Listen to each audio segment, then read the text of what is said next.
Ouais, mais il le prend en charge. Pour descendre des escaliers. C'est bon?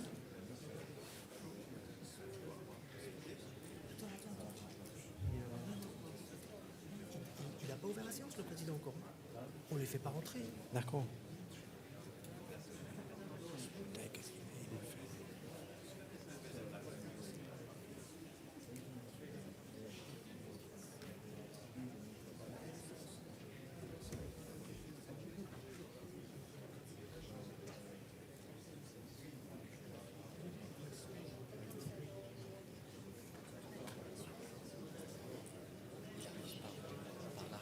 Là-bas, là-bas, là-bas.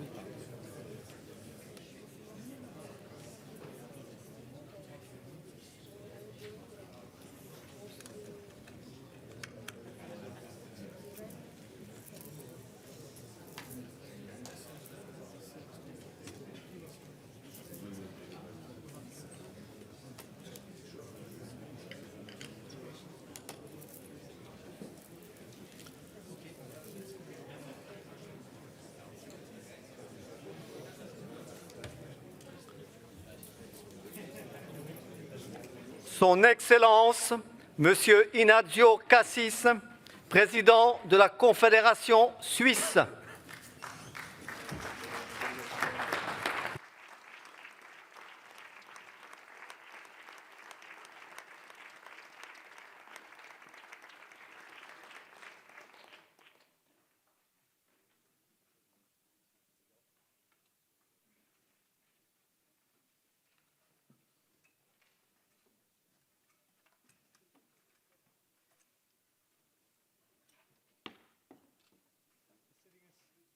The sitting is open.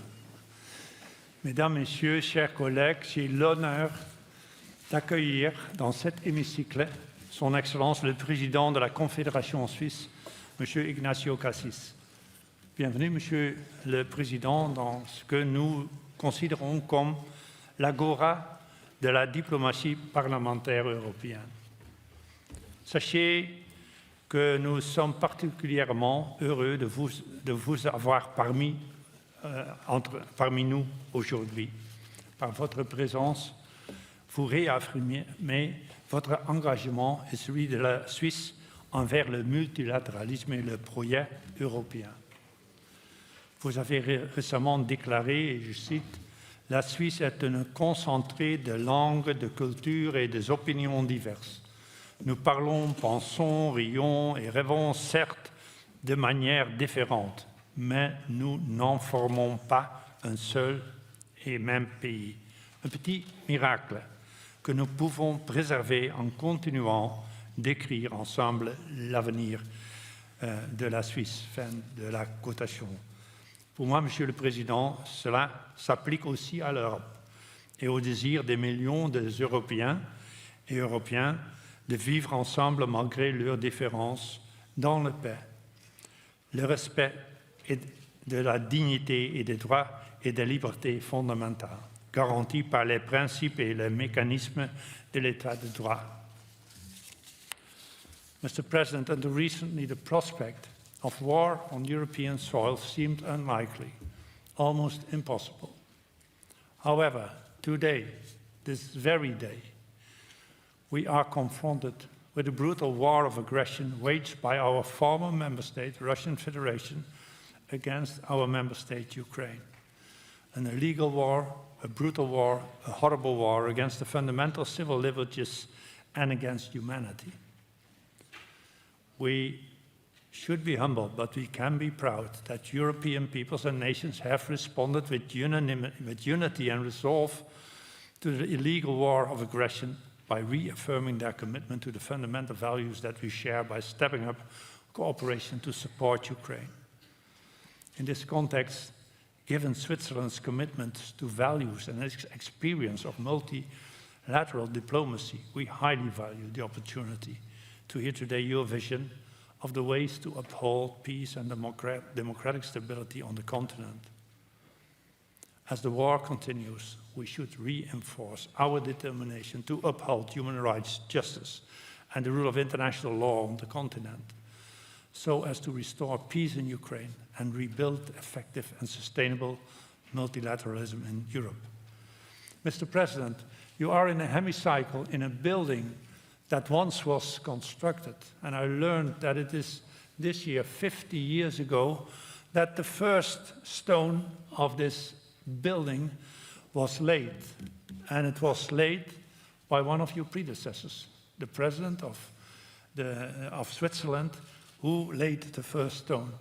I'm still looking where it is. Perhaps we can document it and send you a picture of it.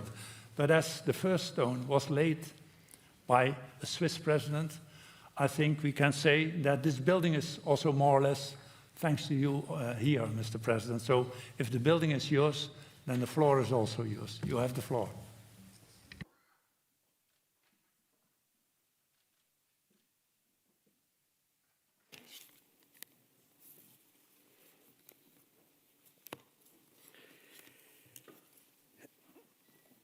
Mesdames et Messieurs, avant de partager avec mon discours, il est de mon devoir de condamner ici avec la plus grande fermeté les attaques inadmissibles contre les civils, et cela dans plusieurs villes ukrainiennes à partir de ce matin, en même temps que je suis à l'intérieur de ce bâtiment du Conseil de l'Europe. La Suisse appelle la Russie à l'arrêt immédiat des frappes. La Suisse demande à la Biélorussie de faire preuve de la plus grande retenue. Nous appelons toutes les parties à une désescalade militaire. Monsieur le Président de l'Assemblée parlementaire, Madame la Secrétaire générale, chère Maria, Mesdames et Messieurs les membres de l'Assemblée parlementaire, c'est le hasard ou c'est le destin. Il y a 31 ans, le président de la Confédération suisse se tenait devant l'Assemblée parlementaire du Conseil de l'Europe pour la première fois. Comme moi, il était lui aussi issu de la minorité italophone de la Suisse. Nous étions alors en septembre 1991. Le président Flavio Cotti évoquait alors les bouleversements qui tenaient l'Europe en haleine depuis 2 ans. Je le cite. La moitié de l'Europe renversant les structures issues de la plus grande hypocrisie de l'histoire. Triste coïncidence, le récent décès du président Gorbatchev nous a toutes et tous ramenés à une époque que nous tenions en Europe pour acquise. Une époque portée par une croyance partagée dans les valeurs que nous connaissons bien, dans les valeurs de la démocratie, des droits de l'homme et de l'état de droit. Cette croyance était si fortement ancrée et l'enthousiasme si puissant que certains, comme Francis Fukuyama, se sont avancés à parler de la fin de l'histoire. Dans cette conception, nous assistions au triomphe de l'idéal de la démocratie libérale. Et quelques années plus tard, en 1996, l'Assemblée parlementaire, votre Assemblée parlementaire, avait recommandé au Comité des ministres l'adhésion de la Russie au Conseil de l'Europe, en estimant que le pays, selon les mots du rapporteur de l'époque, un autre Suisse, le conseiller national suisse Ernst Mühlemann, je le cite, selon Mühlemann, la Russie a clairement démontré la volonté et sera capable, dans un avenir proche, de se conformer aux dispositions de l'article 3 du statut du Conseil de l'Europe. Vous connaissez l'article 3 qui stipule la prééminence du droit, le respect des droits de l'homme et de l'état de droit et l'engagement à collaborer sincèrement et activement à la poursuite de ce but.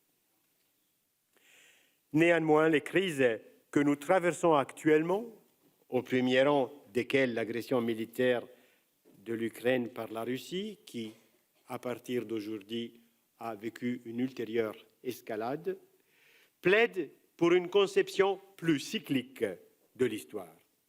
Surtout, elle nous force à nous interroger sur ce que nous pensions acquis. Ces crises ne doivent pas nous plonger dans le désarroi, évidemment. Elles ne peuvent pas nous laisser indifférents non plus.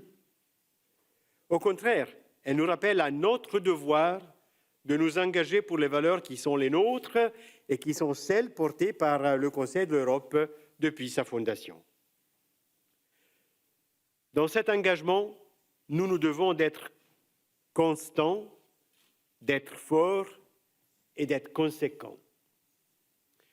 Je tiens donc à l'honneur qui m'est accordé d'avoir été invité à m'exprimer devant votre Assemblée comme un signe des temps, et j'en remercie profondément le président Knox. Ma présence est aussi un témoignage de la reconnaissance de la Suisse envers le Conseil de l'Europe pour son œuvre en faveur de l'unité européenne et la défense des valeurs qui nous rassemblent. Point commun avec la première visite, c'est aussi à une secrétaire générale, à vous, chère Maria Pejnović-Burić, que j'ai le plaisir d'adresser l'expression de la gratitude de la Suisse pour votre action menée avec conviction et détermination. Je le mentionnais, fin 1991, l'Europe entamait une été prometteuse, marquée par la disparition du rideau de fer, la réunification de l'Allemagne et la fin de la guerre froide. Les esprits et les espoirs étaient tous tournés vers la construction européenne. Le Conseil de l'Europe rassemblait ces esprits de construire une Europe plus large sur les volontés démocratiques. Le moment était venu de faire prévaloir la confiance et la solidarité entre les peuples. 31 ans plus tard, force est de constater que l'enthousiasme et la confiance ne sont plus de mise. La solidarité est embranlée par les trop nombreuses crises que nous affrontons. Elle est pourtant plus nécessaire que jamais. La brutale agression militaire de la Russie contre l'Ukraine m'a bouleversé. En enfreignant les principes les plus élémentaires du droit international, la Russie nous a forcés à prendre des mesures contre un État devenu, coup après coup, une menace pour l'Europe des valeurs démocratiques. Les conséquences de cette guerre ne se limitent pas à une remise en question de notre modèle de société, non. Elles se ressentent dans le monde entier, s'ajoutant ici, multipliant là, les effets de multiples crises déjà existantes. La guerre n'est pas la cause du changement, elle est la conséquence du changement. Cette guerre nous oblige à faire face aux défis suivants. 1. Le bouleversement de l'architecture de sécurité de notre continent. 2. L'insécurité de l'approvisionnement énergétique. 3. L'insécurité alimentaire. 4. L'aggravation de l'inflation issue de la crise pandémique et des politiques monétaires expansives. 5. Le changement climatique avec ses violentes crises météorologiques. Et 6. La naissance du reshoring ou protectionnisme nationaliste qui répond à la rupture des chaînes d'approvisionnement et qui met en crise profonde le modèle du marché just in time. Et 7, peut-être l'élément plus culturel de tout cela, la renaissance du mythe de l'homme fort, comme l'explique si bien Gideon Rachman dans son livre The Age of the Strong Man. Et avec ce mythe, des autarchies contre les démocraties. Mesdames et messieurs, ces chocs nous rappellent ainsi brutalement des vérités valables depuis la nuit des temps. Notre liberté, nos valeurs, nos droits fondamentaux sont toujours remis en question. Ceci alors que nous pensions avoir archivé les horreurs de la Deuxième Guerre mondiale. A posteriori, une illusion. Ce recul démocratique à ces crises ne sont pourtant pas une fatalité, mais bien des phénomènes contre lesquels nous devons ensemble lutter. C'est la position claire et sans ambiguïté de mon pays, la Suisse. La Suisse se distingue par son système de démocratie directe, son fédéralisme et la stabilité qui caractérise sa politique et son économie. Le tout est fortement ancré sur notre diversité et notre capacité à en tirer une richesse et des solutions innovantes. Et je parle de notre diversité intérieure à la Suisse. Ces caractéristiques façonnent la manière dont nous gérons les conflits et résolvons les problèmes complexes dans notre pays. La culture du compromis et du consensus est de mise, malgré aujourd'hui une inquiétude grandissante qui se manifeste également en Suisse. Mais les problèmes sont toujours abordés et résolus par le dialogue. Cela exige certes du temps, mais est le seul moyen de réunir un large consensus pour un résultat final accepté et pérenne. De ces caractéristiques découlent 3 grandes lignes qui se trouvent toutes dans l'engagement de la Suisse pour la résolution des conflits qui s'offrent à nous. Ces 3 grandes lignes sont, la première, le respect du droit international public, qui inclut le droit international humanitaire, en particulier les conventions de Genève, dont mon pays a l'honneur d'être le dépositaire, et les droits de l'homme, dont le Conseil de l'Europe est le gardien vigilant sur notre continent. Dans ce contexte, les valeurs sont la boussole de notre action. La solidarité avec la communauté internationale et l'engagement pour un développement durable revêtent pour nous, en Suisse, un caractère fondamental. Deuxième grande ligne, le caractère indissociable de l'indépendance et de la coopération. La Suisse, avec ses presque 9 millions d'habitants, compte 4 langues nationales ainsi qu'une grande diversité historique et culturelle. Elle est constituée de 26 États cantonaux, qu'on appelle les cantons, responsables des politiques les plus proches aux gens, comme classiquement partout dans le monde, l'éducation, la santé, la sécurité intérieure et la fiscalité. Compte tenu de ces caractéristiques, nous avons appris que la coopération, le respect mutuel et le dialogue constituent le seul moyen de faire face aux difficultés. La troisième grande ligne est l'indépendance.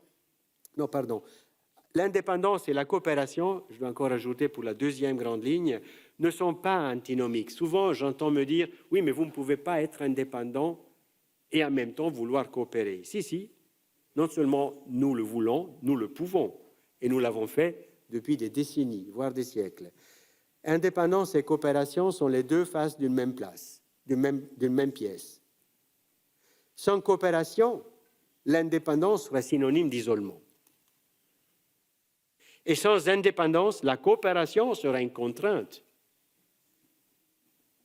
Voilà aussi pourquoi la Suisse, pays très attaché à son indépendance, croit si fermement dans les vertus du multilatéralisme, l'engagement en faveur de la paix et de la sécurité. Je viens à la troisième grande ligne qui caractérise notre action. La Suisse est un pays neutre. Notre neutralité est permanente et armée. Cela signifie que nous respectons strictement le droit de la neutralité ancré dans le droit international public. Nous ne nous impliquons pas dans les conflits militaires et nous n'apportons aucun soutien militaire à l'une ou l'autre partie à un conflit. Rien ne saurait mettre en question cela. Mais la neutralité n'a pas pour corollaire l'indifférence, ni l'absence de solidarité. Nous nous engageons à sauvegarder les principes de liberté, de démocratie et d'état de droit, autant de valeurs ancrées dans notre Constitution fédérale. Mesdames et messieurs, la Suisse est bien consciente qu'elle ne peut pas œuvrer seule à la résolution des crises mondiales qui nous touchent toutes et tous. Elle ne le pourrait tout simplement pas, mais elle n'en a pas non plus l'ambition. C'est la raison pour laquelle elle base son engagement sur la coopération bilatérale comme multilatérale. Le rôle de la Genève internationale comme centre de la diplomatie multilatérale est fondamental. Cela concerne tant la gouvernance mondiale que la paix, les droits de l'homme, le désarmement, l'environnement, la santé, l'éducation, mais également d'autres thèmes qui reflètent ce nouveau siècle. Je pense ici en particulier aux défis liés aux avancées scientifiques et technologiques qui se produisent à un rythme sans précédent. Pour tous ces défis, nous n'avons pas encore une vision claire des conséquences et de leur impact. Je vous invite à nous poser 3 questions fondamentales. La première, que signifie aujourd'hui être humain? Que signifie être humain à l'ère des robots, de l'édition génétique et de la réalité augmentée? Deuxième, comment pouvons-nous vivre tous ensemble et favoriser en même temps un développement inclusif? Troisième question, comment assurer simultanément le bien-être de l'humanité avec les exigences que nous avons et l'avenir durable de notre planète? Antoine de Saint-Exupéry, avec sa maxime, nous montre le chemin. Je le cite. « Pour ce qui est de l'avenir, il ne s'agit pas de le prévoir, mais de le rendre possible. » L'anticipation est ainsi essentielle pour construire l'avenir en tirant pleinement parti du potentiel des nouvelles avancées scientifiques et technologiques dans le but d'améliorer le bien-être et de promouvoir un développement inclusif. Voilà pourquoi la Suisse a créé, il y a 3 ans, en 2019, à Genève, la fondation Geneva Science and Diplomacy Anticipator, GESDA, pour s'attaquer à ce problème en tant que groupe international de réflexion et d'action. C'est aussi l'expression du mariage nécessaire entre la science et la diplomatie. Mais notre engagement ne se limite pas à Genève. Mon pays œuvre pour le dialogue, la recherche de solutions consensuelles et la défense de nos valeurs se basant sur notre expérience nationale dans toutes les organisations internationales. 2 exemples s'imposent à moi. Le premier, mon pays a été élu pour la première fois cette année, le 9 juin dernier, avec 187 au Conseil de sécurité de l'ONU. Nous avons ainsi montré que nous sommes prêts à assumer nos responsabilités pour la sauvegarde de la paix et de la sécurité dans le monde. Nous travaillerons sans relâche pour être à la hauteur de la confiance que vos pays ont placée en nous pour incarner, comme dit notre slogan, un plus pour la paix, A plus for peace. Deuxième exemple, au Conseil de l'Europe, la Suisse s'engage depuis bientôt 60 ans pour une Europe prospère, pacifiée, influente. Au Conseil de l'Europe, la Suisse trouve sa plateforme pour participer au développement du droit international et soutenir un multilatéralisme responsable sur le continent, qui pose les bases, comme je l'ai dit tout au départ, d'une société pacifiée. Parmi toutes les organisations internationales existantes, le Conseil de l'Europe joue un rôle très particulier pour la Suisse. C'est également grâce au Conseil de l'Europe que la Suisse participe pleinement à la construction et au développement de notre continent européen, n'étant la Suisse pas membre de l'Union européenne. En collaboration avec les autres États membres, nous pouvons continuer à développer le droit international pour garantir la primauté du droit sur la force militaire. Une primauté dont nos pays dépendent, une primauté dont nos sociétés bénéficient tous les jours. L'importance des thèmes que le Conseil de l'Europe traite dans ses travaux quotidiens et dans ses comités en fait une organisation inévitable. Autant pour les 46 États membres que pour ceux qui ont adhéré aux conventions ouvertes et pour tous leurs ressortissants et ressortissantes. La contribution de ce Conseil pour le développement de notre société et bien au-delà de l'Europe aussi, touche quotidiennement nos concitoyens et nos concitoyennes. Ces derniers, souvent, l'ignorent, puisqu'ils y sont habitués. Mais il y a bel et bien un peu de Strasbourg dans le quotidien de chacun de nous, de chacun de nos concitoyens. Comme si souvent dans notre vie, nous remarquons l'importance de quelque chose uniquement au moment où ce quelque chose disparaît. Et là, c'est bien trop tard. Au contraire d'autres institutions multilatérales, le volet parlementaire que vous incarnez ici dans cette salle offre une légitimité démocratique unique à notre action ainsi qu'aux travaux du Conseil de l'Europe. Il permet d'ancrer notre action dans la réalité de nos pays, de nos régions et proche de nos citoyens.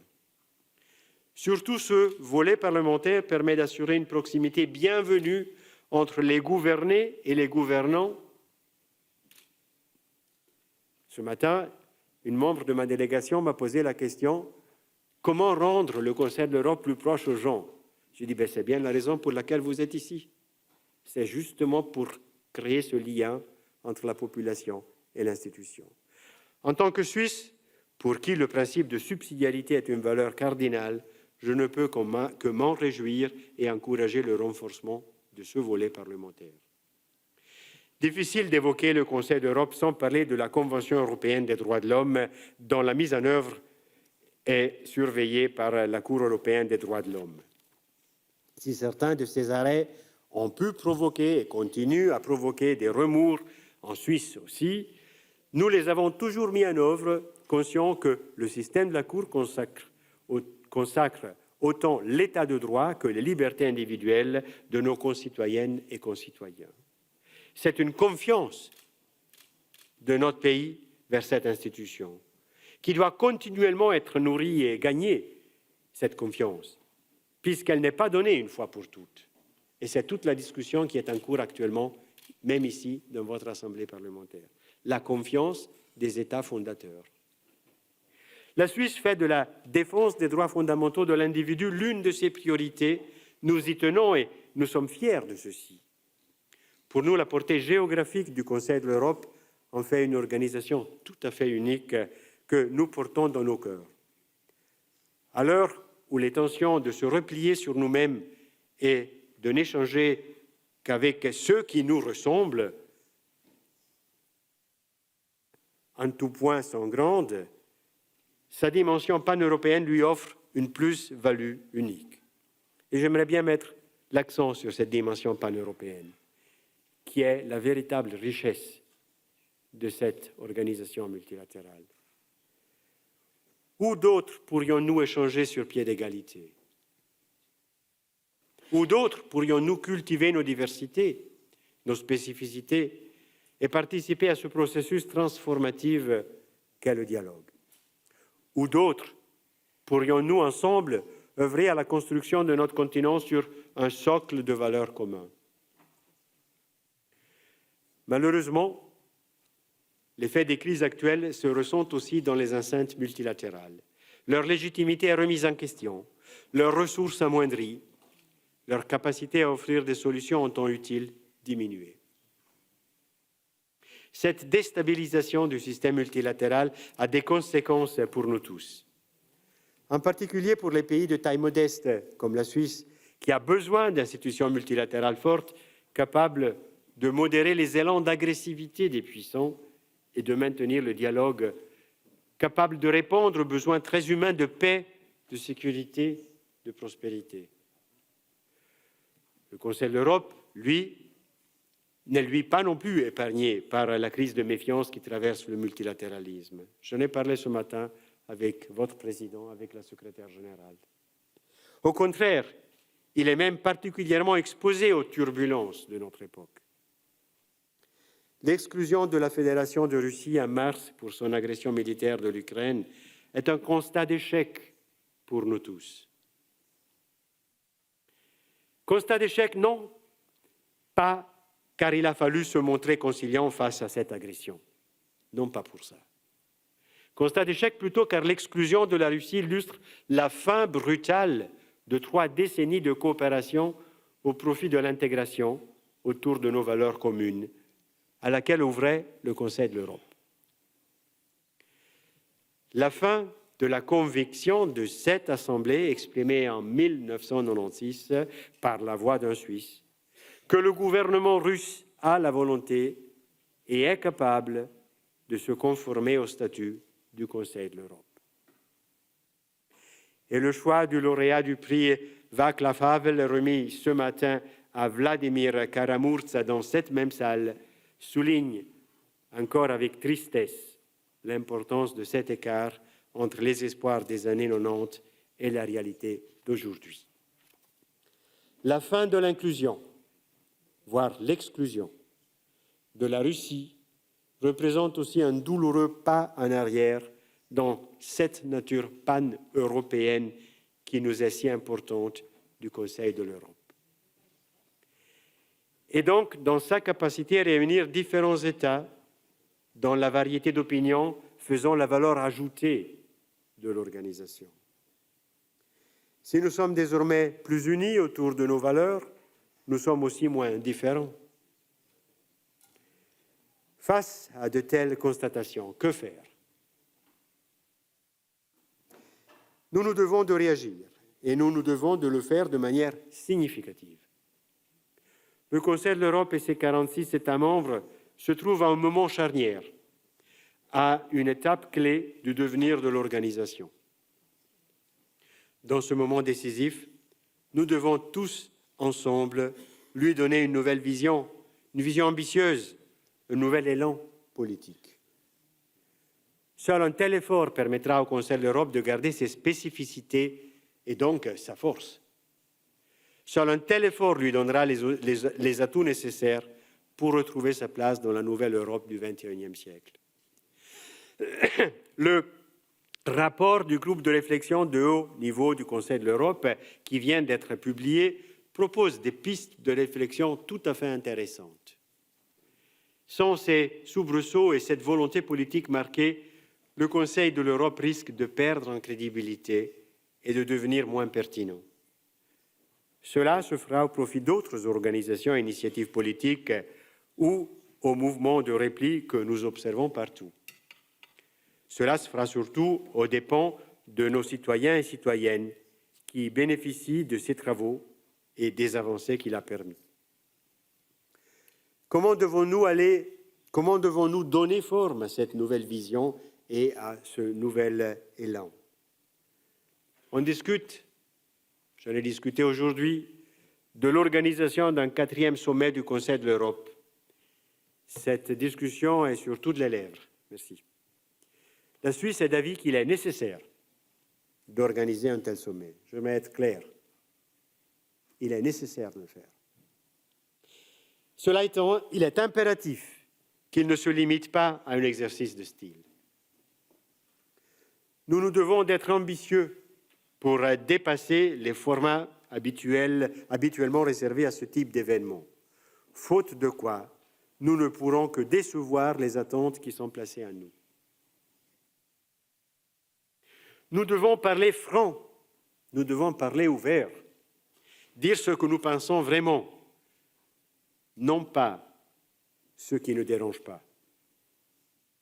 La démocratie est la célébration de nos différences, une célébration parfois émotionnelle, mais toujours respectueuse, dans le but de trouver des solutions de compromis et de s'engager ensemble pour elles. Je vous présente ici 7 réflexions subjectives, à prendre ou à laisser, mais avec lesquelles j'aimerais nourrir ce débat pour organiser un éventuel 4e forum des pays membres de ce Conseil de l'Europe. Première réflexion, réfléchir à la manière dont nous pouvons pérenniser l'équilibre politique et géographique existant, voire l'élargir afin de maintenir la vocation réellement pan-européenne du Conseil de l'Europe. La diversité géographique, mais surtout d'opinion, est nécessaire, car elle reflète les différences de nos populations. Nous devons transformer ces diversités en richesses, ce qui demande curiosité, ce qui demande également respect. et poser ainsi les bases de notre stabilité et de notre prospérité commune. Il est essentiel pour mon pays que le Conseil de l'Europe garde cette spécificité qui a fait ses épreuves d'être un véritable forum de dialogue ouvert aux opinions différentes. Deuxième réflexion, soutenir sans équivoque la Convention des droits de l'homme et la Cour européenne des droits de l'homme, et que cette Cour puisse générer des débats qui animent le processus démocratique. C'est par la suite aux pays membres, avec leurs institutions, qu'il incombe d'effectuer les choix de société nécessaires dans le cadre des droits fondamentaux, de la démocratie et de l'état de droit. Cependant, la Cour doit garantir une voie de recours pour protéger les droits humains individuels et il est donc essentiel que ces arrêts soient appliqués. Troisième réflexion.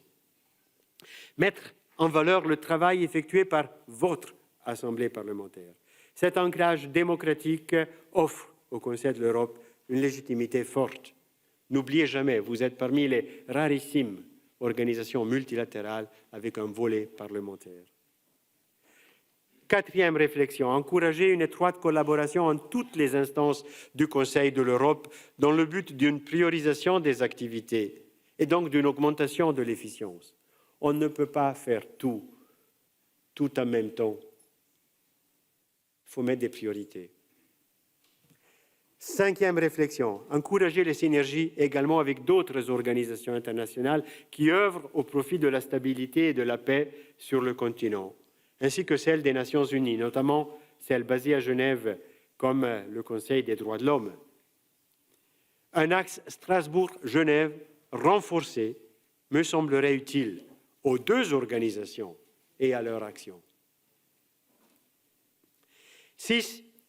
Identifier des thématiques sur lesquelles le Conseil de l'Europe doit développer une propre expertise, une expertise que lui seul, ou lui, avec un lead clair, est en train de faire.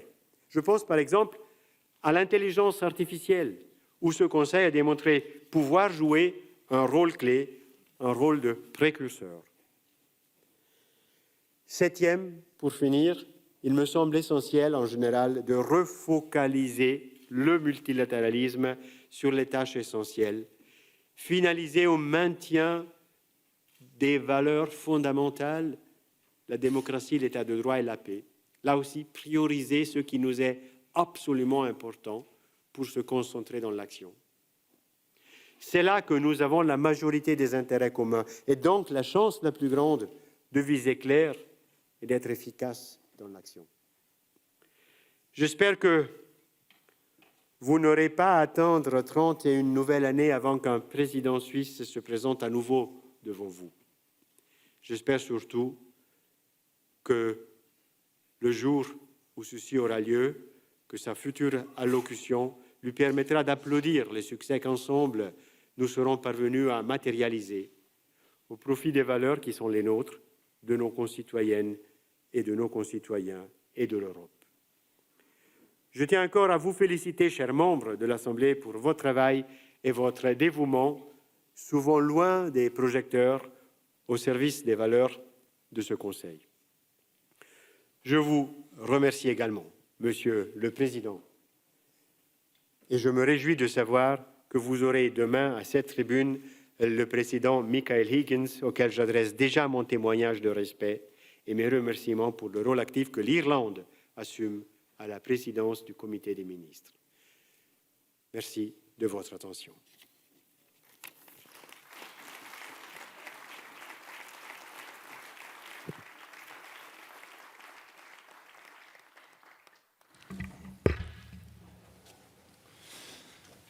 Merci à vous, Monsieur le Président, pour vos réflexions, votre analyse de la situation actuelle en Europe et vos suggestions à l'adresse du Conseil de l'Europe et à l'adresse de notre Assemblée. J'ai noté votre avis à nous tous. Soyez ambitieux. May I thank you again for addressing this assembly, Mr. President, and now you have accepted to answer questions of our members. Questions are limited to 30 seconds, and the first on my list are the speakers on behalf of the political groups, and the first speaker is on behalf of the groups of Socialists, Greens and Democrats, Mr. Gerardo Giovannioli from San Marino. Grazie Presidente per il suo alto discorso all'Assemblea per rispondere alle nostre domande. Rilevando e sottolineando la generosità della Svizzera nei confronti dei profughi ucraini, per i quali in poco tempo si sono ottenuti ottimi risultati di accoglienza, e considerando il prezioso ruolo internazionale e diplomatico della Confederazione, nonché la sua dotazione finanziaria, come essa può estendere questo modello di solidarietà a chi proviene da altri luoghi con altrettanti gravi problemi, come ad esempio il Nord Africa? Monsieur le Président. Grazie per la domanda. La Svizzera, come lo sa bene, è membro associato dello spazio Schengen e la politica migratoria svizzera è fortemente integrata nella politica migratoria Schengen-Dublino dell'Unione Europea. Di conseguenza, perché ci rendiamo benissimo conto che non è immaginabile, essendo nel cuore di questo continente, operare con una politica migratoria diversa da quella dei nostri paesi vicini. Per quanto riguarda i profughi dell'Ucraina, ne sono stati accolti finora tra 65 e 70 mila, essenzialmente donne, l'80% con bambini, che sono stati attribuiti a un po' a tutti i cantoni, quindi sono sparpagliati su tutto il territorio. E la cosa che mi piace ricordare con una certa fierezza è che la popolazione svizzera, i cittadini privati hanno messo a disposizione nelle settimane immediatamente dopo l'apertura delle frontiere a queste persone che cercavano e continuano a cercare aiuto, hanno messo a disposizione 50.000 posti letto di abitazioni private. Quindi è stato uno sforzo incredibile, accompagnato anche da una grande generosità finanziaria. La popolazione svizzera di 8,5 milioni il giorno della solidarietà in marzo ha donato e nei giorni seguenti ha donato oltre 120 milioni di franchi svizzeri per 8 milioni e mezzo di popolazione. Questo significa che c'è questa grande solidarietà nel nostro Paese che mi rende fiero quale Presidente, e che si è manifestata molto fortemente di fronte a questa immigrazione e a questo specifico statuto. Lo statuto S, come lo chiamiamo in Svizzera, è poco dissimile da quello europeo, è più o meno lo stesso. Nell'Unione Europea dura 6 mesi, da noi può durare anche di più, lo si può rinnovare. Come dico, noi seguiremo la stessa strada probabilmente che quella dei paesi dello spazio Schengen, perché difficilmente potremmo fare davvero diversamente. La sua domanda è: perché non applicare questo statuto a tutti i migranti?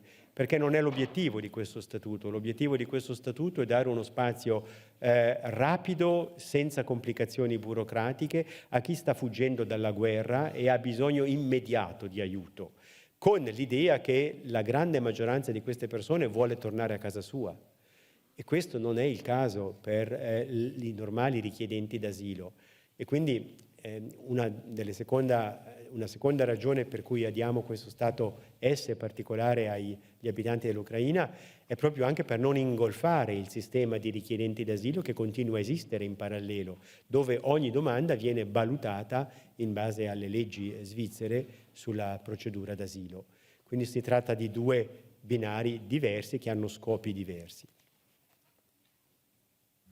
Merci, Monsieur le Président. Prochaine question de Madame Ingertzkau de la groupe PPE. Ingert, you have the floor. Thank you, Chair and President. Considering the major challenges we face in Europe today, with an ongoing war and the values of liberal democracy being threatened more than ever before, how should Switzerland and other well-functioning democracies best contribute to the Council of Europe's agenda and the protection of democracy, human rights and rule of law in Europe today and into the future?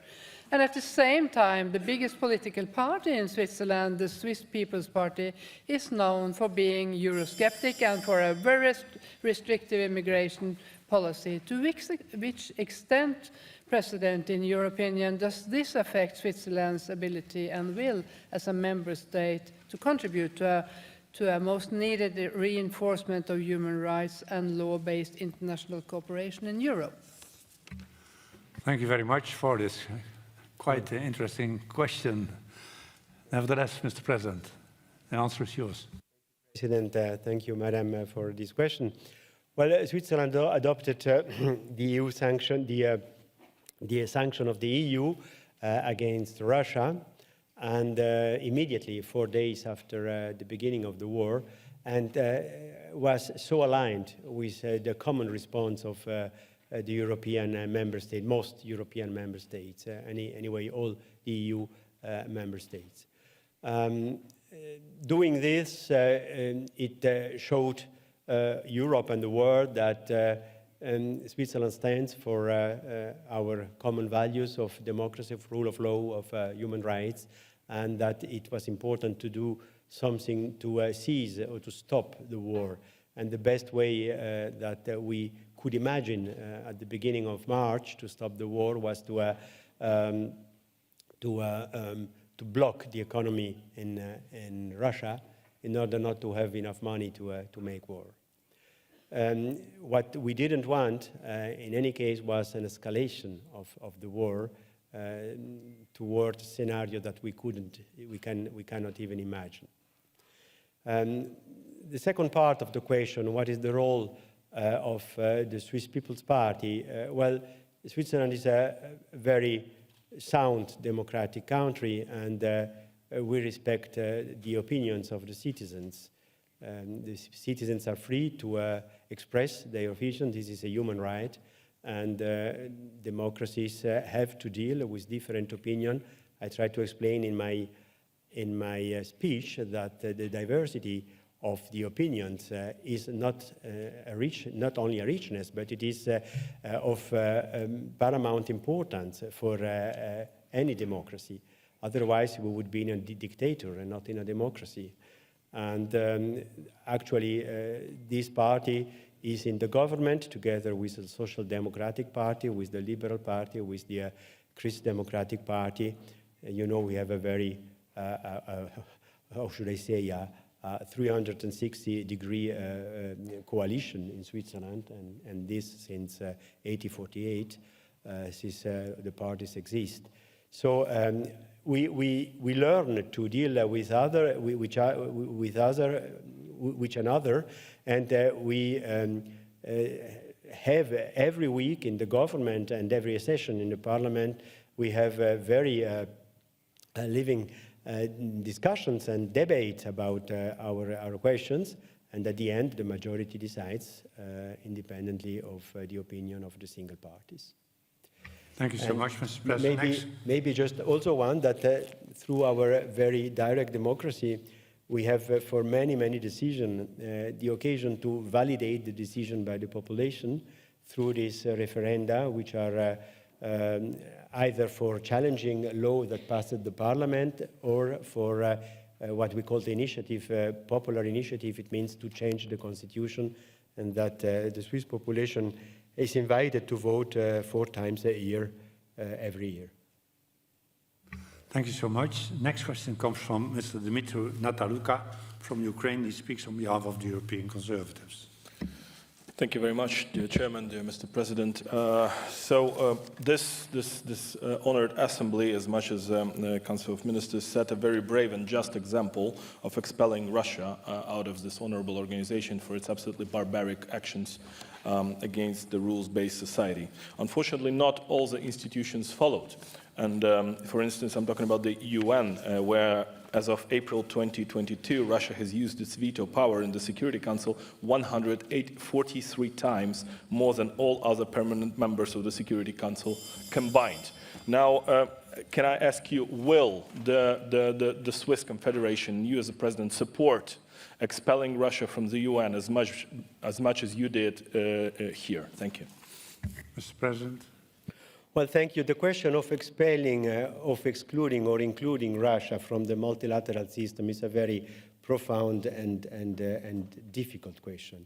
We can't just not argue that since Russia's aggression against the Ukraine has started, we have to expel Russia from all over, from all multilateral institutions. And it's not so easy, the discussion. Otherwise, you wouldn't need multilateral organization if you just decide to expel everybody who is violating the rules that this organization gives themselves. Unfortunately, the humankind is not so easy to deal with its decision, and it changes the minds, of course, also. So what we tried to do as Switzerland was to look at to differentiate the position of to differentiate the multilateral organization and to establish in which one it was important. It was because of the treated issues. It was right and important to exclude or to expel Russia, and other multilateral organizations where it was not a good decision. And then we decided to abstain the vote in those situations. But I'm convinced that even this war will have to find a solution which will be a diplomatic one. And without dialogue, you can't find any diplomatic solution.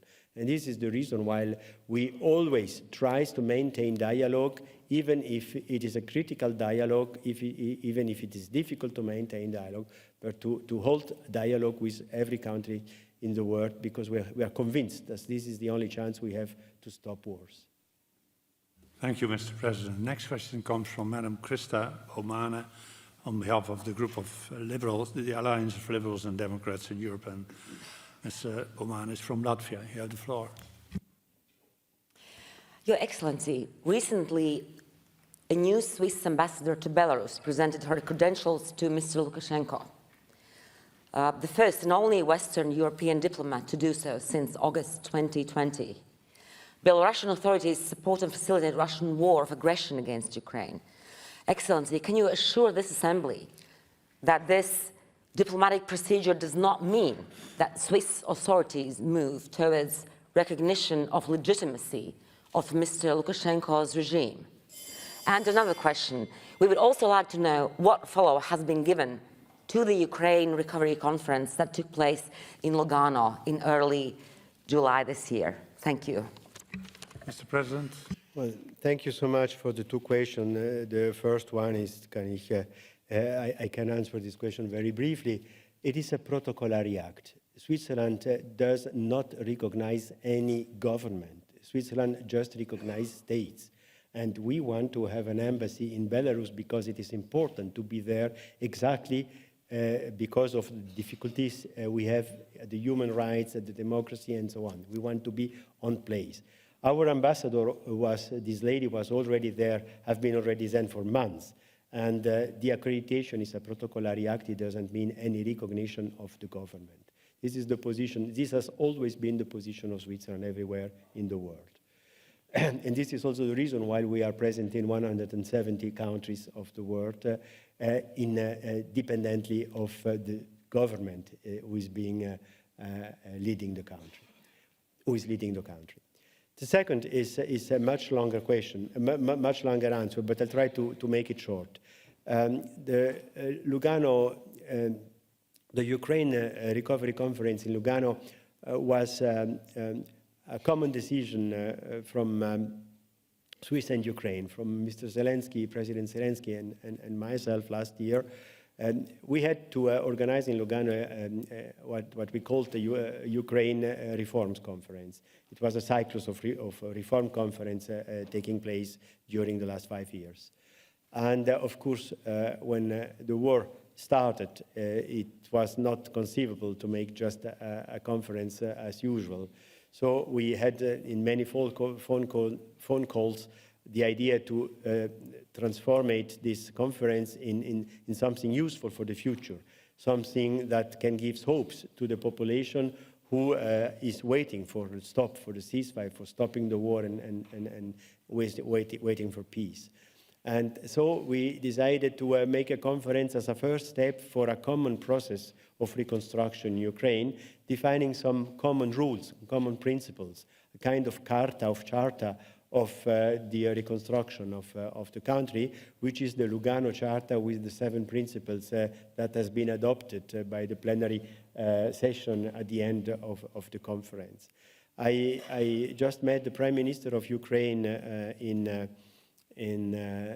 Prague a few days ago for the first European political European community meeting, and he told me that there is no single discussion, no single meeting around the world dealing with the reconstruction of Ukraine who is not based on these 7 principles of the Carta in Lugano.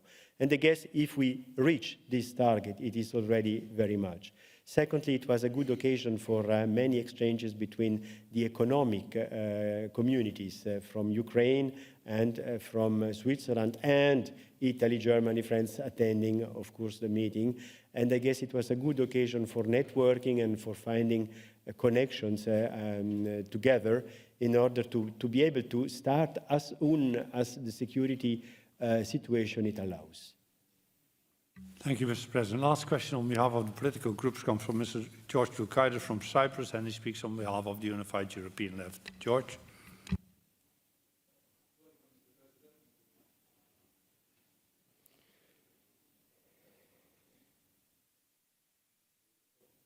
Welcome once more, Mr. President. I would like to ask you about Switzerland's neutrality in connection to Europe's present-day political and security architecture.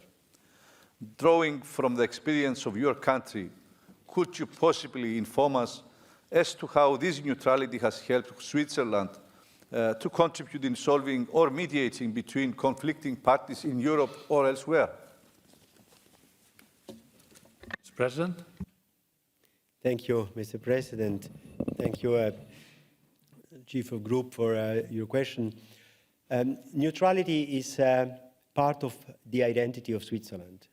Neutrality has slowly developed from the 17th century in Switzerland and was definitely adopted in 1815 by the Congress of Vienna.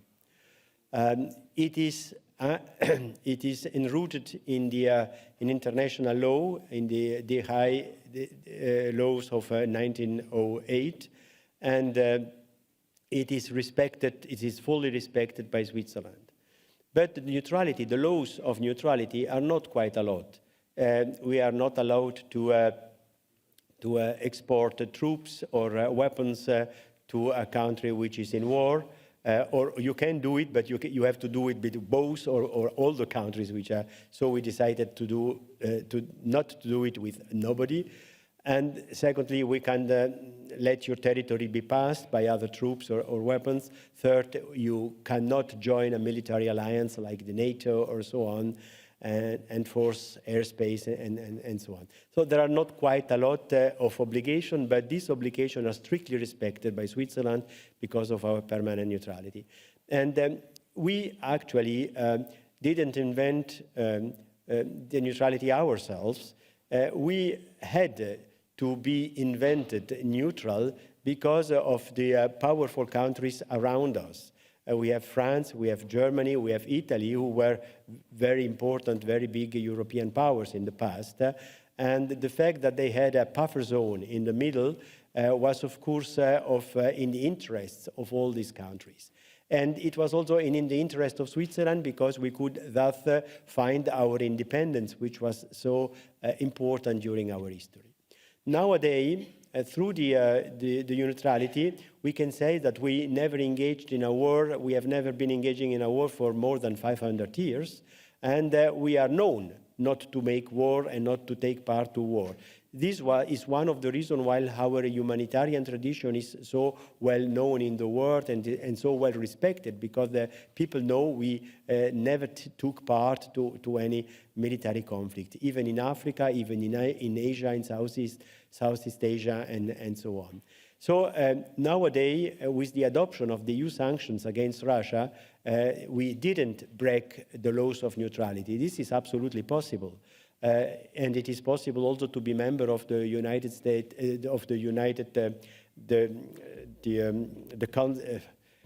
the Security Council of the United Nations. It is possible. It is compatible with our neutrality. But again, we have to neutrality doesn't mean indifference. We have to take stock, to take decision, to show for what kind of values we stand and what we are willing to do. So now in this war, we are doing many things, from humanitarian assistance to demining of the territories, to delivering of goods, of any possible goods and services to the population, healthcare, and we are, of course, welcoming all the 60,000, 70,000 refugees coming from Ukraine during this transition phase of their life. And yes, and we are trying to do everything it is asked by the Ukrainians in order to help them to face this very difficult situation. Thank you very much, Mr. President. I now have to interrupt the list of speakers. We have run out of time by now. Sorry for those who had put their names on the list, but we have spent the time that we were able to spend, and we will have a current affairs debate immediately after this debate. So may I thank you very much for being with us, addressing this assembly, giving your analysis and your proposals, and answering our questions. I wish you well with your great country in the heart of Europe. And we want to thank you for Switzerland, you and Switzerland, for being so strong amongst our family. Thank you very much, Mr. President. Thank you so much. Thank you so much.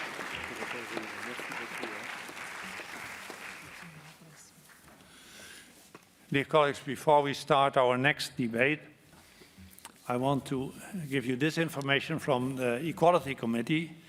In solidarity with women and girls in Iran who are protesting at this very moment to have their fundamental rights respected, the Equality Committee is organizing a group photo tomorrow in the lobby of the chamber just outside here at 9:50, 9:55. You are all invited to show then and there your solidarity. 9:50 in front of the chamber. Let us show that our solidarity is with these brave women and girls in Iran who are standing up for for the respect for their fundamental rights. We now interrupt for a moment to change the chair, and then we continue with the current affairs debate, which will be introduced by Mr. Paul Gavin.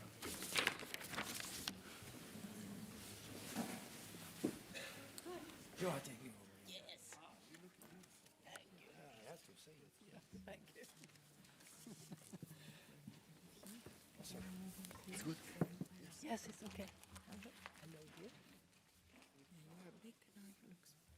Did you like it? Where do you continue?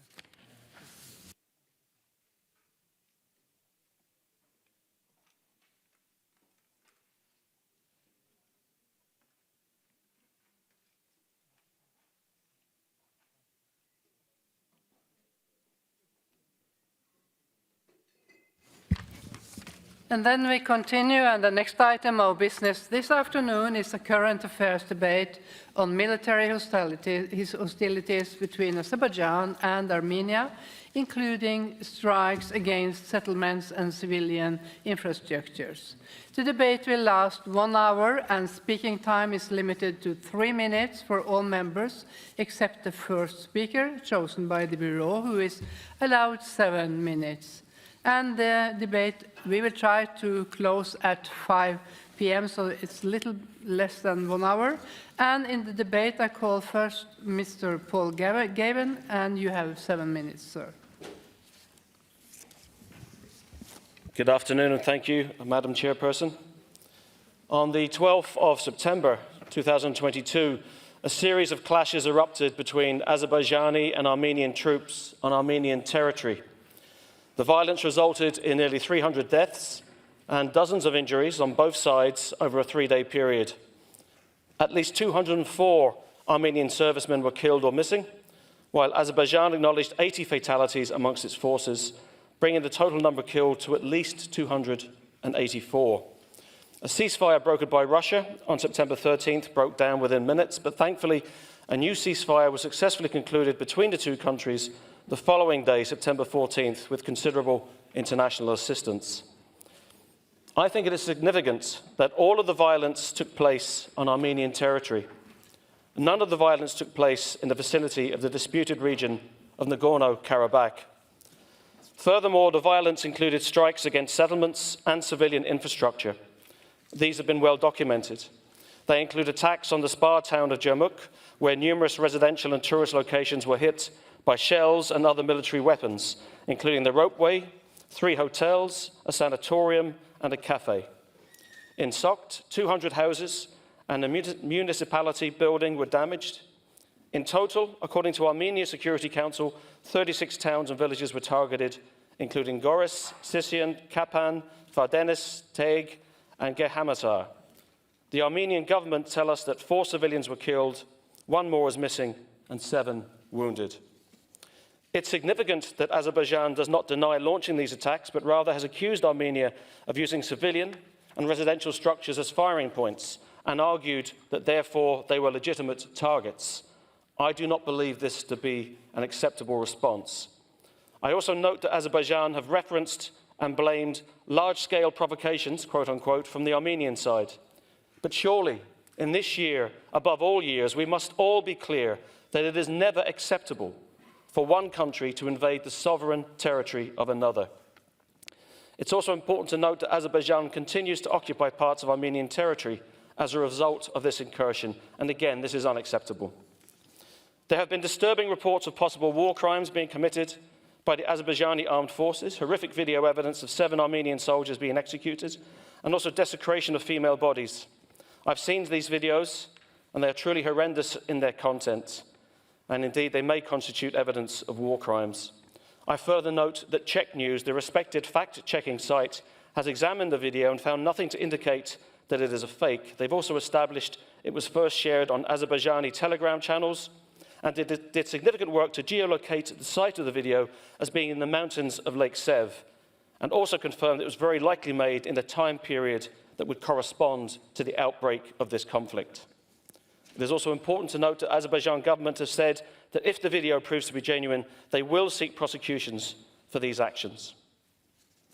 I also note correspondence from Azerbaijan stating that they've uncovered evidence of potential war crimes that were committed in the earlier conflict in the 1990s, when parts of Azerbaijani sovereign territory were occupied by Armenia. They referenced the discovery of mass burial sites and evidence of torture and executions. We must never forget that there are still 4,000 Azeris and 1,000 Armenians missing from that earlier conflict. Having witnessed firsthand last year the evidence of the aftermath of occupation by Armenian forces, specifically the destruction of Agdam, rightly described as the Hiroshima of the West, there is no doubt in my mind that these charges too require thorough investigation. Indeed, I think it only fair to reflect that the Council of Europe did not pay enough attention to the whole issue of occupation by Armenian forces of up to a fifth of Azeri territory for the best part of 3 decades. But again, I have to be clear. These charges, these potential war crimes from this earlier period, in no way justify this most recent incursion by Azerbaijan. What makes these events particularly regrettable is that they took place just 2 weeks after a 4th round of EU-mediated high-level talks in Brussels between the 2 leaders, Azerbaijani President Aliyev and Armenian Prime Minister Pashinyan, where progress was being made. I understand that difficult issues around transportation routes, a possible interstate treaty, and the rights and security of Karabakh Armenians had all been advanced to some degree. Last year, I was rapporteur with regard to the humanitarian consequences of the 44-day conflict that broke out in 2020. I highlighted key issues around the disappeared, deaths from mines, Armenian prisoners of war, and hate speech, all of which remain largely unresolved. Indeed, I note that there were 259 either deaths or serious injuries from mines over the last couple of years. None of these issues will be resolved by war. And I would note the observation of Thomas de Waal that the biggest stumbling block with regard to resolving all these broader issues is the total lack of consequences for whichever side says no to compromise and agreement. I believe that all members of this Parliamentary Assembly must be clear that the use of military force is totally unacceptable in settling disputes between Council of Europe member states. My report called on the Committee of Ministers to pay particular attention to the needs of displaced persons and focus on confidence-building measures for all affected communities and measures necessary to build tolerant societies and tackle hate speech. Regrettably, we seem still very far away from such a scenario. The pressing need now is for both sides to re-engage in peace talks without further delay. We need to see much greater effort from the international community to ensure that this happens. Above all, we cannot have this issue being subject to global political games between superpowers vying for influence and control. I also believe Turkey, which played a significant role in supporting Azerbaijan during the last outbreak of violence in 2020, should adopt a more balanced approach to the wider issues of establishing a just and lasting settlement between these two countries. In this regard, it is welcome news that both Armenia and Azerbaijan have agreed to a civilian EU mission alongside their border. I understand the mission will start by the end of this month and aims to delineate the border between the two countries. The proposed timeline of 2 months seems rather short to me, but the real significance of this decision is that it arose from a meeting involving both Prime Ministers, as well as European President Charles Michel and President Macron. So in conclusion, I hope this mission will act to build confidence and dialogue between both countries. We cannot see any further slide back towards conflict. It resolves nothing. All it does is further delay justice for all of those families that have disappeared and victims of the war on both sides. Thank you. Thank you, Mr. Gavin. And then we continue with speakers on behalf of political groups. And the first speaker is Mrs. Boriana Åberg, representing the EPP group from Sweden. The floor is yours. Madam President, dear colleagues, a few days ago I received a video showing a horrible execution of a woman, an Armenian prisoner of war. I'm still haunted by these atrocious scenes and the inhumane cruelty taking place. And it's not the only video where such a dreadful evil occurs. Since the large-scale military aggression against the territorial integrity of Armenia launched by the armed forces of Azerbaijan, numerous videos have been publicized by Azerbaijani users on social media. These videos demonstrate war crimes, horrible scenes of killing of Armenian prisoners of war, torture of Armenian servicemen, including women, and desecration of human corpses. The reaction from the international community was unequivocal. European Union, US, France, Germany, and several other countries expressed clear demand for full and impartial investigation of these brutal excessions. Our position is clear. Those responsible for war crimes must be held to account. And we noted that the military prosecutor's office in Azerbaijan has initiated a comprehensive investigation. Madam President, dear colleagues, today's debate is very timely and needed because the situation in the South Caucasus remains very tense and alarming. We have a situation where one member state of this organization attacks another member state. Any ignorance from us will enable new violence, new atrocities. On September 13, we witnessed aggression against Armenia, which resulted in the ongoing occupation of the sovereign territories of Armenia, horrendous sufferings, human losses on both sides, and a large-scale destruction of civilian infrastructure in Armenia. The use of force or threat of force is becoming new normalcy, which is absolutely unacceptable. As Joseph Borrell said recently, responding to MEP's questions, the fact of the matter is that Azerbaijan has bombarded and occupied part of Armenia's territory, adding that Azerbaijani forces must be withdrawn from those border areas. We urge Azerbaijan to withdraw its armed forces from the sovereign territory of Armenia and to return to positions held prior to this escalation. We call on Azerbaijan to cease any actions that could further aggravate the already terrible situation on the ground. If you allow me to quote Antony Blinken, who said, "There cannot be military solution to the conflict. The diplomacy is the only way forward."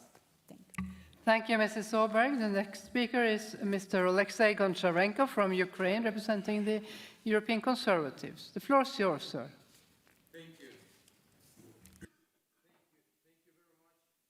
Thank you very much, Madam Chair. And first of all, I want to wish to Azeri and Armenian people peace.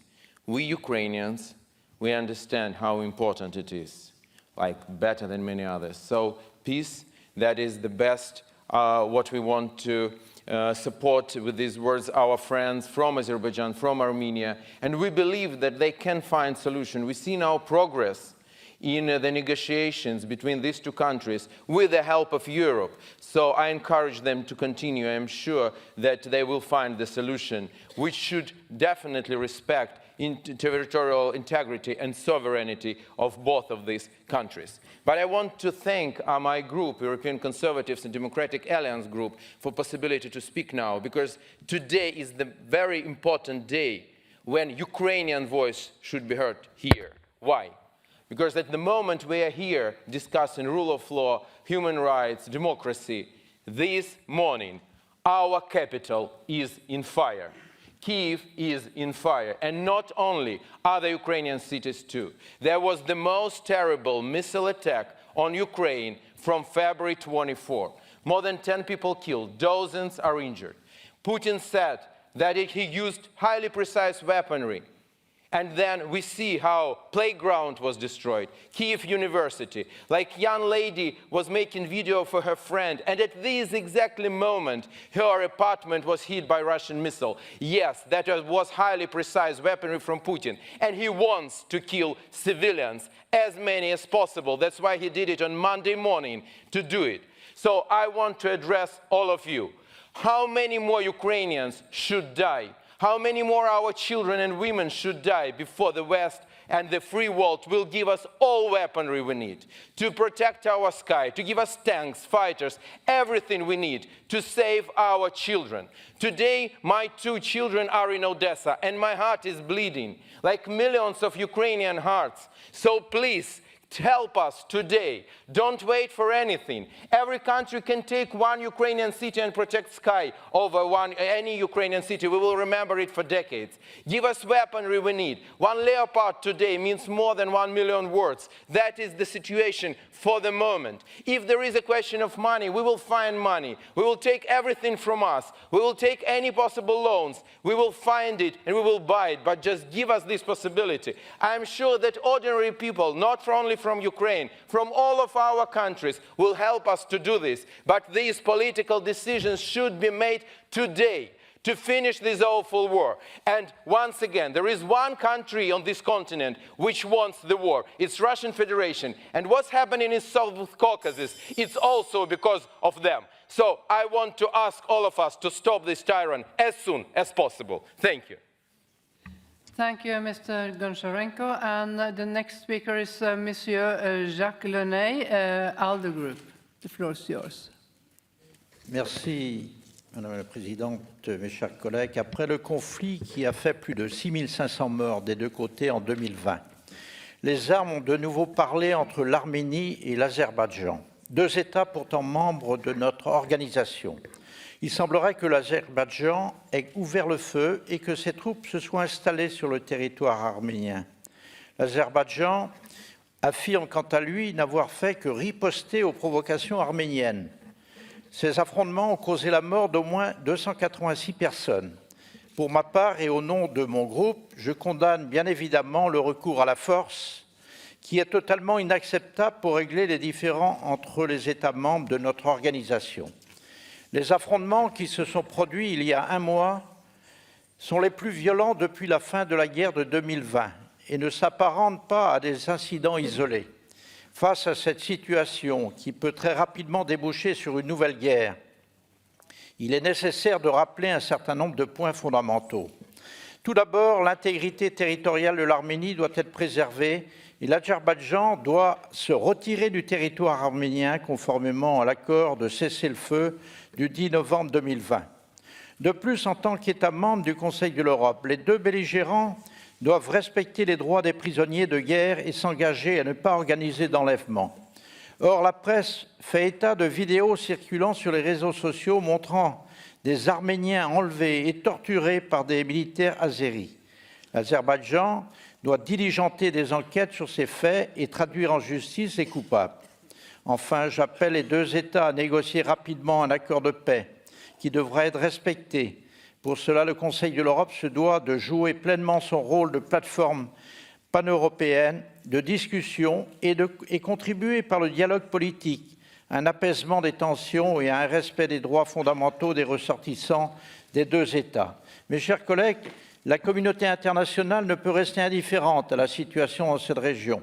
L'Union européenne et les États-Unis, mais aussi la Russie et la Turquie doivent travailler ensemble pour résoudre ce conflit. Néanmoins, il ne sera pas facile de mobiliser la communauté internationale sur cette question compte tenu de la guerre en Ukraine. En effet, celle-ci a également des répercussions sur la situation entre l'Arménie et l'Azerbaïdjan. Ainsi, la Russie est plus que jamais isolée sur la scène internationale, ce qui ne va pas faciliter les discussions. De plus, il n'est pas sûr que la Russie ait intérêt à s'impliquer davantage dans ce conflit, alors qu'elle est elle-même aujourd'hui embourbée et en difficulté dans le conflit qu'elle a ouvert avec l'Ukraine. Dans ce contexte, je crois que notre action est plus que jamais nécessaire pour sensibiliser nos gouvernements à la nécessité d'agir au bénéfice de la paix dans cette région. Je vous remercie. Thank you, Monsieur Luna.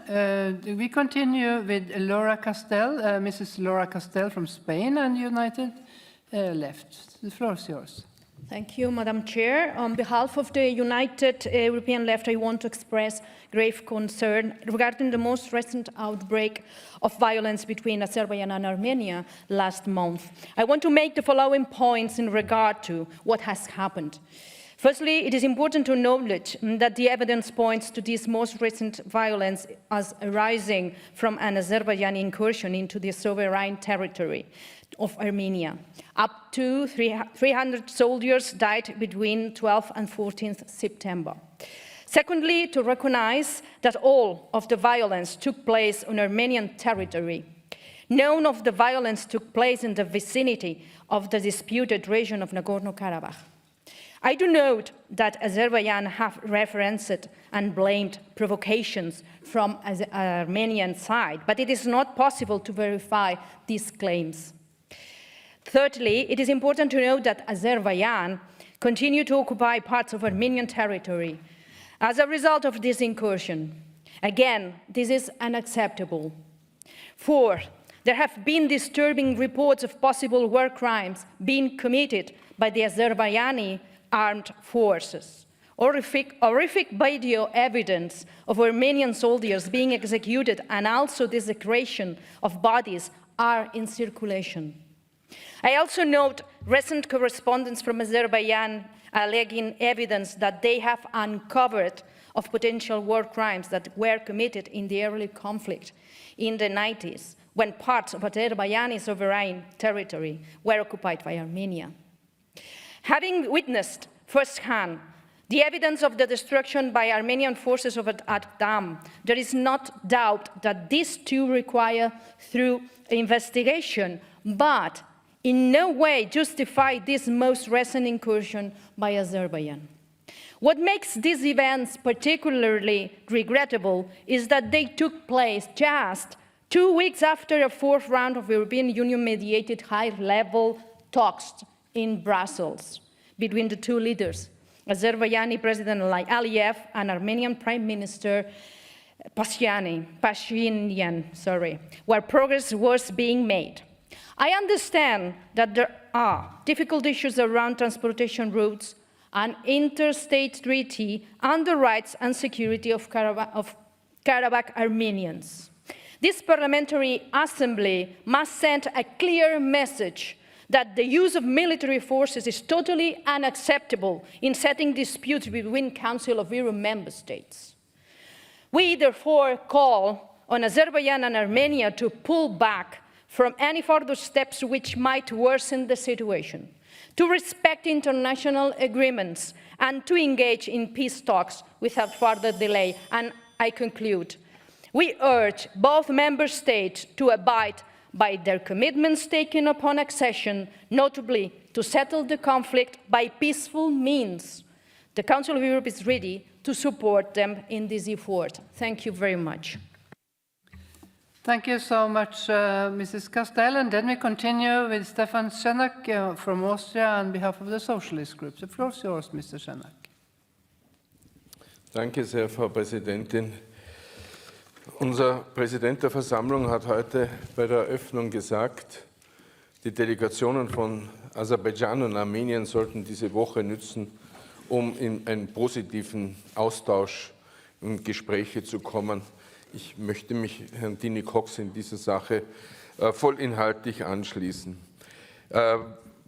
Wir müssen aufpassen. Wir haben hier in einer blitzartigen Entwicklung wiederum das Sterben von Menschen durch kriegerische Auseinandersetzung, die diesmal nicht im Bergkarabach stattfinden, sondern von Aserbaidschan auf armenisches Staatsgebiet getragen wurden, bei den Städten Goris, Sot und Dschermuk.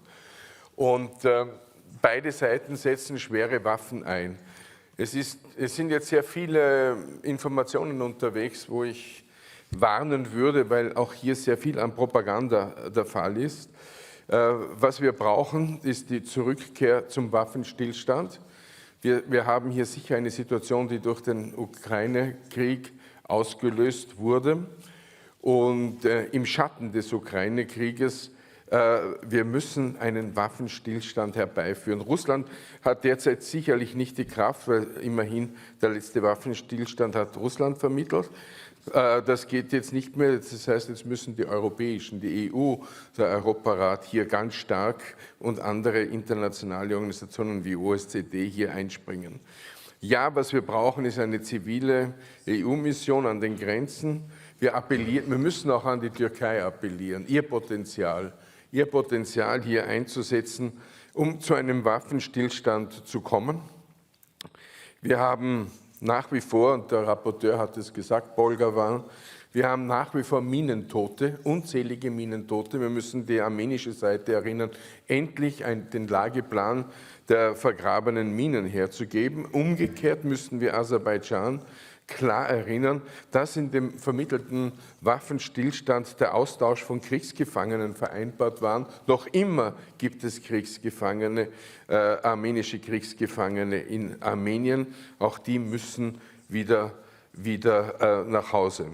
Und das war vereinbart und dieses Waffenstillstandsübereinkommen war nicht schlecht. Was wichtig ist, ich bin 7 Jahre Berichterstatter jetzt gewesen für Aserbaidschan. Und bei jedem offiziellen Gespräch in Aserbaidschan ist man in Sekundenschnelle oder Minutenschnelle beim Trauma Bergkarabach und Armenien. Wichtig ist nicht nur ein Waffenstillstand, sondern die Abrüstung in den Köpfen. Wenn man nebeneinander lebt, leben nicht Feinde nebeneinander. Man muss ein gemeinsames nachbarschaftliches Verhältnis kommen und der Hass muss aus den Lehrbüchern der Schulen und Universitäten verschwinden. Nur so kann eine Zukunft gedeihlich zwischen Nachbarn gestalten werden. Thank you, Mr. Schenak. We continue on the speakers list. The next speaker is Madame Isabella Santiago from France and the Socialist Group. The floor is yours. Madame la Présidente, chers collègues, parmi les objectifs de notre Assemblée figure évidemment le respect des droits de l'homme, de la démocratie et de la primauté du droit. Mais nos travaux doivent évidemment concourir également à la paix. C'est pour cette raison que je suis particulièrement émue par le fait que ma première intervention aujourd'hui dans cette enceinte, comme nouvelle parlementaire qui siège au sein du Conseil de l'Europe, concerne ce conflit que l'on espérait terminer et qui reprend après la guerre des 44 jours, qui ne s'est d'ailleurs jamais interrompu et repris depuis le 14 septembre de manière extrêmement grave avec des incursions sur le territoire arménien. Je souhaite vivement que notre Assemblée puisse dénoncer avec vigueur la reprise des hostilités de l'Azerbaïdjan sur l'Arménie, avec des frappes sur des implantations et des infrastructures civiles arméniennes. Mes collègues l'ont bien dit, et je forme le vœu que nous puissions collectivement exprimer notre totale solidarité à l'égard de la population arménienne et à ses institutions représentatives. Ce pays est une démocratie dans le Caucase du Sud qui est en pleine, techniquement, en tout cas dans une difficulté sur la partie des belligérants. La partie belligérante doit être rappelée à ses engagements. Le cessez-le-feu doit être respecté. Nous devons aussi ouvrir le dialogue pour la paix. Le règlement provisoire des hostilités de 2020 n'a fait qu'entériner le fait accompli et l'usage de la force. La question des frontières doit être remise sur la table des négociations. Il n'est plus envisageable de pouvoir regarder les vidéos que nous fait parvenir, qui sont insoutenables, les prisonniers qui disparaissent, dont nous n'avons pas de nouvelles, des enlèvements, des prisonniers qui ne reviennent pas, des demandes qui sont faites extrêmement fortes, des tortures. Je crois que nous devons porter ce message de paix. Il est essentiel que le peuple arménien puisse vivre en paix sur son territoire, dans ses frontières.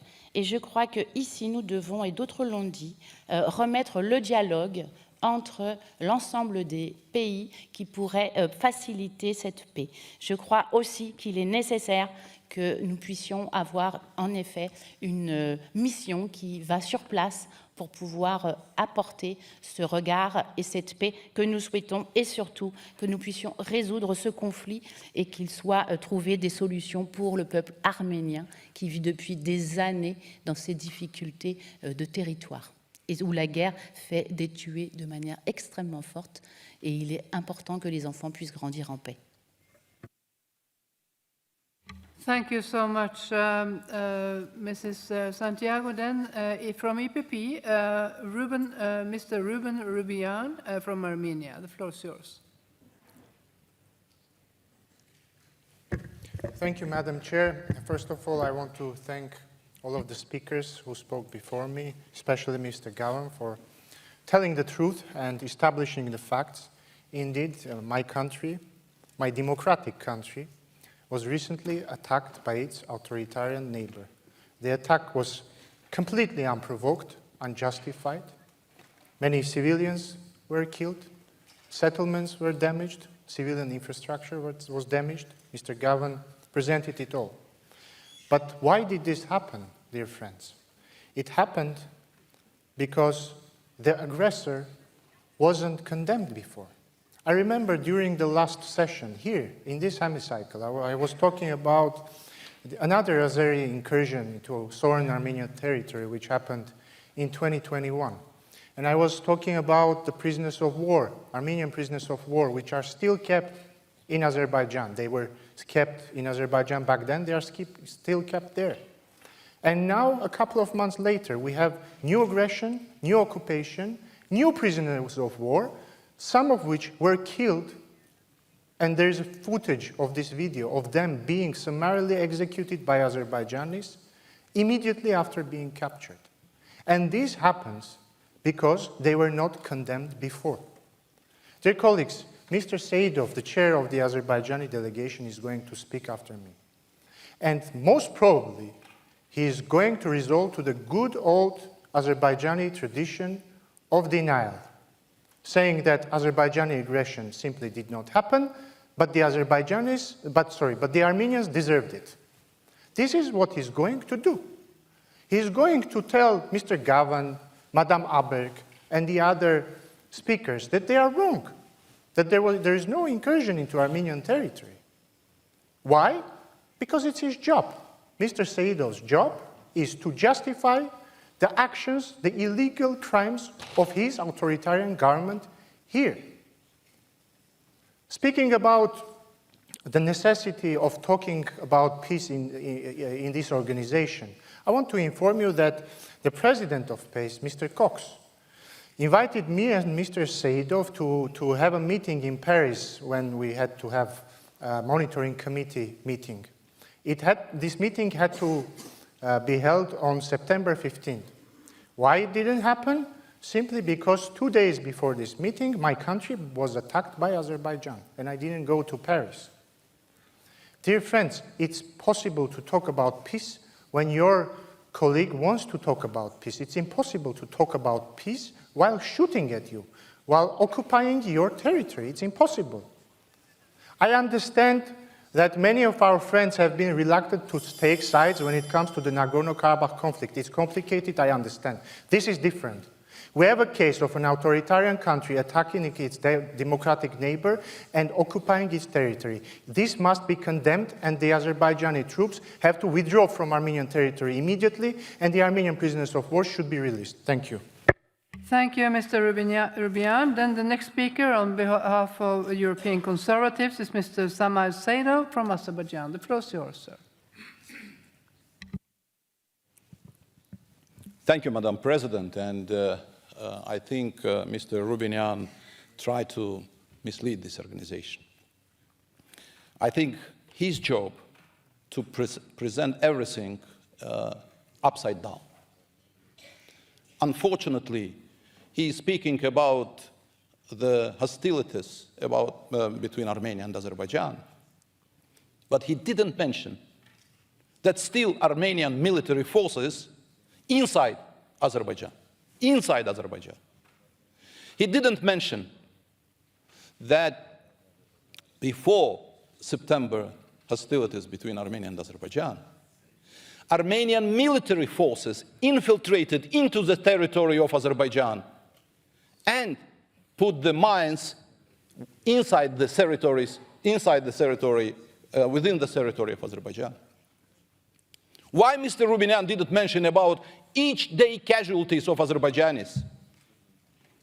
Why he didn't mention about the infrastructure and civilians which had been killed and killing on daily basis because of Armenian invasion to Azerbaijani territories? My dear colleagues, my dear friends, you know, unfortunately, there is a war against Azerbaijan. Information war against Azerbaijan. With videos, with accusations, with attacks to our embassies, with this kind of presentations, that only one side is guilty. But that's not true. The truth that immediately after peaceful negotiations between the President of Azerbaijan and Prime Minister of Armenia, these clashes had happened. That immediately after the positive developments which we are trying to do, something very strange is coming from our neighboring country. We should understand that they are not in favor to fulfill the obligations under which they have signed. They have to withdraw the military forces from Azerbaijan. They have to sit together and to think about delimitation and demarcation of the territories. They have to bring those who committed crimes against Azerbaijanis in Ganja, in Khojaly, to the justice. Because we did it. Of course, during the war, something could happen, but the prosecutor general from Azerbaijan already started its mission in Azerbaijan. Have you heard about any initiative from Armenia? No. And that's why, if we are going to be balanced and objective, we should take into account that this assembly is becoming a tool in the hands of those who are thinking about war, not peace. We are, despite of all the things, for peace, and we will do our best for peace in the region. Thank you. Thank you, Mr. Saidov. The next speaker is Mr. Rafael Husseino from Azerbaijan and ALDE. The floor is yours. Thank you, Chair. Dear colleagues, for almost 30 years, Azerbaijan has faced great hypocrisy and lies. It was international hypocrisy that lasted almost 30 years, thus having prevented Azerbaijan from cleaning its occupied lands from the invaders. Nonetheless, everything comes to the end sooner or later. In the fall of 2020, Azerbaijan had its final say in the war started by Armenia and liberated its occupied lands within 44 days without the intervention of any foreign forces. And forces that cannot come to terms with this reality resort to neo-hypocrisy. An attempt to revive an already resolved issue and ended war to put it back on the agenda is a new manifestation of hypocrisy. Dear colleagues, the role and importance of Azerbaijan in ensuring the energy security of Europe has recently increased dramatically. Intensive work is underway to reach a final peace agreement between Armenia and Azerbaijan. Already, the presidents of France and European Council are more actively involved in this process with the mediation mission. The successful meeting between them and the leaders of Armenia and Azerbaijan last week in Prague is a clear confirmation of this. Well, why is the storm in a glass suddenly created when the processes go that way? Who cares about all this? Those who oppose Azerbaijan's contribution to Europe's energy security are not only working against Azerbaijan, and first of all, they are making mischief to Europe. Those who alleged care about Armenia and resort to such fictional ways are actually acting against Armenia and the Armenian people. Armenia, which carried out armed attacks on Azerbaijan with the aim of provocation and suffered a heavy defeat in the border regions that have not yet been delimited, is trying to convince those who are ignorant of this nature of events. Goal of the network, which is currently zealously acting against Azerbaijan, is to maximize the tension at the present time. I appeal to those who fell into the same net. Never let yourself become a pawn on the political chessboard doing the dirty work. Sooner or later, this rotten campaign that was started will also collapse very soon. The network of hypocrisy will be broken. Do not disturb the ongoing negotiation process between Armenia and Azerbaijan. Do not prevent the great peace that is underway. Avoid actions that hinder the benefits which Azerbaijan will render to Europe's energy security. Don't let any temptations mislead you. Thank you. Thank you, Mr. Hüsnü. And next speaker is Mr. Ahmed Yildiz from Turkey. The floor is yours. Thank you, Madam Chair. Dear colleagues, I hope this discussion will contribute assist the normalization process between the two countries here. Indeed, it is unbelievable we discussed this issue here when the almost whole continent is in danger of threat of war and nuclear threat. We are in post-conflict era after the liberation of Azerbaijani territories from 3 decades occupation, which consists of 20% of its territory and almost 1 million IDPs. What we need here is, in the post-conflict era, a comprehensive peace treaty, as was proposed by Azerbaijan.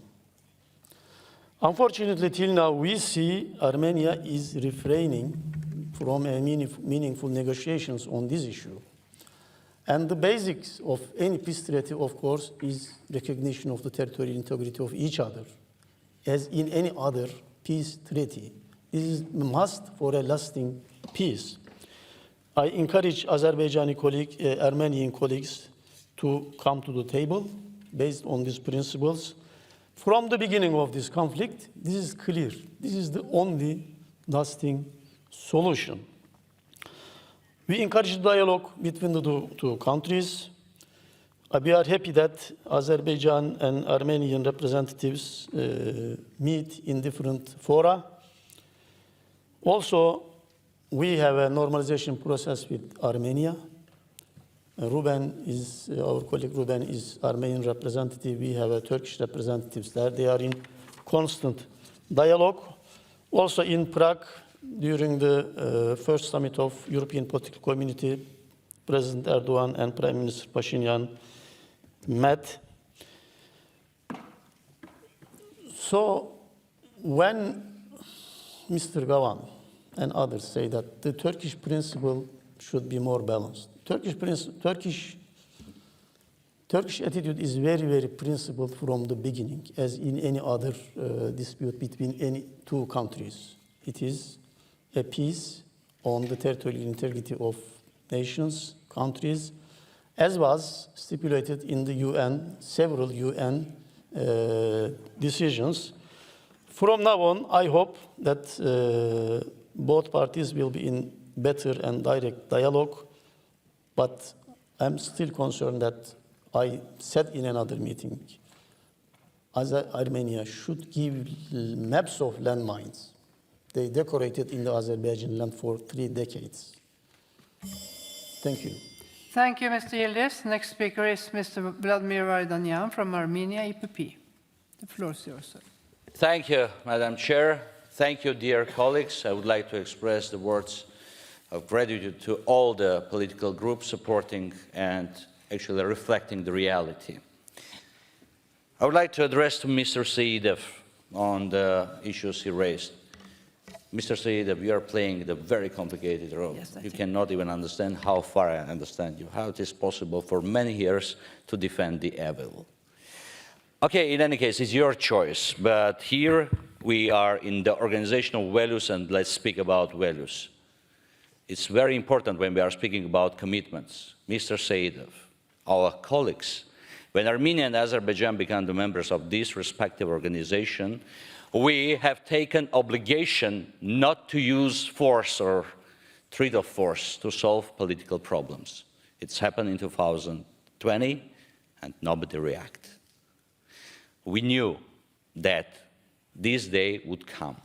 Today, fortunately, many of you understand what's going on there. When Mr. Saidov was speaking about the Armenian forces in Azerbaijan, I would like to say that it is totally false. But the people of Nagorno-Karabakh has the right to defend their existential life. Look what's going on. Dismemberment, humiliation, willful killing. We have the right to self-defense at least. We are trying to use this right. When Mr. Said was speaking about provocations, I remember the Nazi time rhetorics. Polish troops organized provocation, that's why we invaded to Poland. When I listened the words concerning the Agdam or the other regions, okay, let's come back to 1915. Let's speak about Armenian genocide. Let's speak about pogroms in Shushi.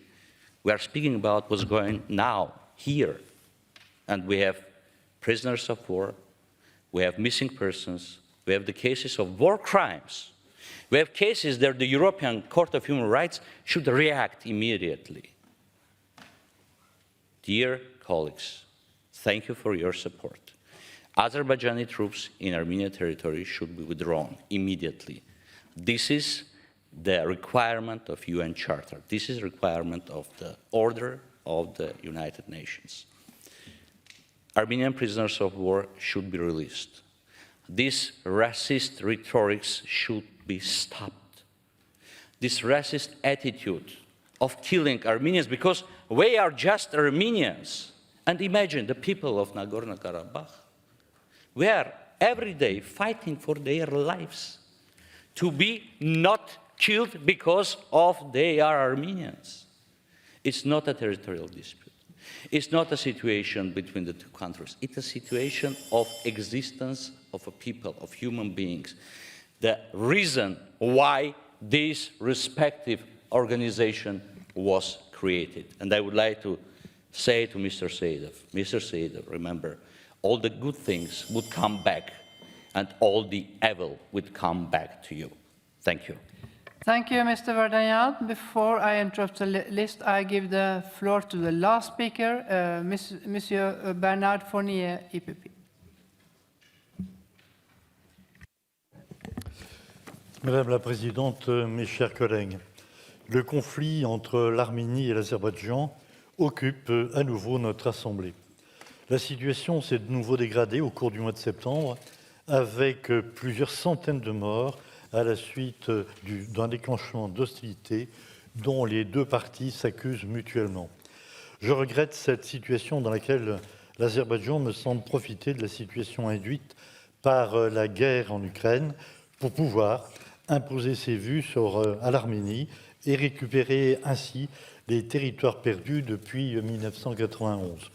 En effet, la guerre en Ukraine entraîne une implication moindre de la Russie dans la région.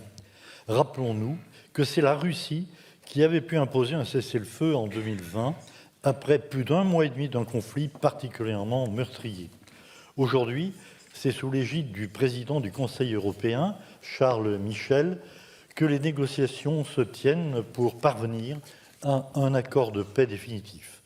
Si, fin août, celui-ci se montrait optimiste, force est de constater que les combats qui ont eu lieu fin septembre remettent en cause cet optimisme.